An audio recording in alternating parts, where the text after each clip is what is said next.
Mom, I heard that it might get up to the 70s next week. That would be wonderful, you know. You might be able to My mom was cooking steak dinner, something her dad loved. My grandmother was sitting at the kitchen table with my father. I was in the family room laying down, actually resting before dinner. And my grandfather came into the home. Dad, you're here! Michael Flory was 10 when his grandfather came to the family's Father's Day celebration with a loaded gun. I can remember hearing my mom's voice and just her screaming and yelling to my grandfather, "Don't shoot my babies." Shoot my babies, Dad! Dad, please, don't shoot my babies!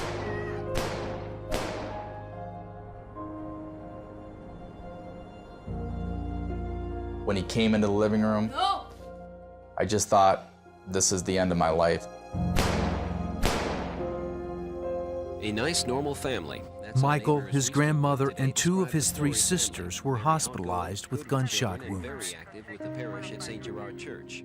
2 days later, Michael learned that his parents had been killed in the rampage. I can remember just being totally devastated and angry and not understanding why, this had to happen to me. And After more than 10 hours, His grandfather faced multiple murder and attempted murder charges. Meanwhile, Michael's older brother, Chris, left the Marines to raise him and his three older sisters. I could just remember laying in my bed and crying myself to sleep and, just being full of fear. The grandfather was found not guilty by reason of insanity. He served only 2 years in a high-security mental hospital and was later released into a halfway house. And I can just remember thinking as a boy, that doesn't make any sense. How can he be free to come and go and live out his life when he's destroyed my life? He's taken my parents. Michael started having bouts of rage, and for a while, hockey gave him an outlet. I can clearly remember times where my whole motivation for getting on the ice was I wanted to hurt somebody, By 14, Michael was overcome by depression. The depression was so deep that I would lose feeling. I couldn't taste anything. It was like the blackest, darkest place you could ever be. It was still cold, so I wouldn't eat. I wouldn't do anything. I would just sleep. Once an excellent student and active young man, Michael barely passed his classes and dropped out of sports. Then his grandfather died. Shortly after the funeral, Michael was put into a mental hospital after he threatened to kill himself and his brother Chris.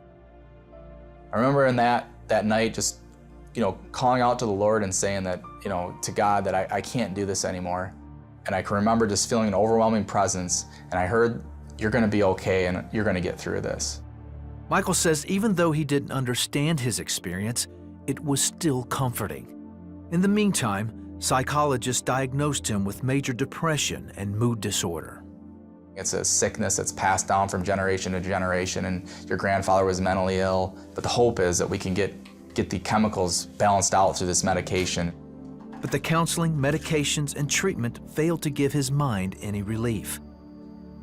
And I felt like my life was spiraling out of control, and that I was losing whatever life I had left, I was losing it. Michael turned to drugs and alcohol to numb his pain.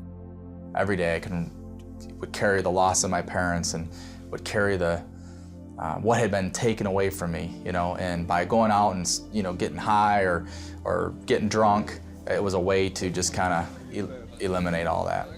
By the time Michael was 20, he was on his own, working 2 jobs, and drinking heavily. He says that's when he started hearing voices in his head. You need to kill yourself. You're worthless. One night on his way to work, I knew it was the night that I was gonna take my life. but he ended up at his brother Chris's house. His sister-in-law was the only one home. She knew what Michael needed was prayer. I had no idea what I was even doing.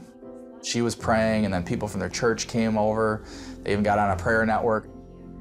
And that night, very similar to an experience I had in the hospital 5 years prior, I had an experience of the love and the presence of God. And it came flooding in, and when it came flooding in, maybe after an hour or two of them praying, I remember all those voices were gone. And I remember a peace that, really was beyond anything of this world. It felt a lot like being back with my mom and dad, having a mom and dad that loved me.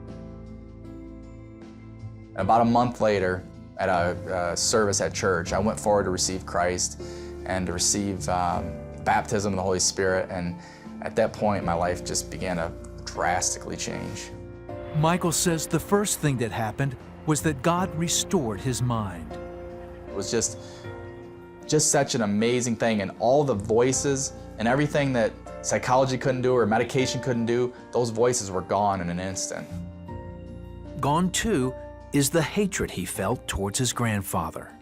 And I just asked God to help me forgive him, and I just remember it was like a huge weight lifted off my back.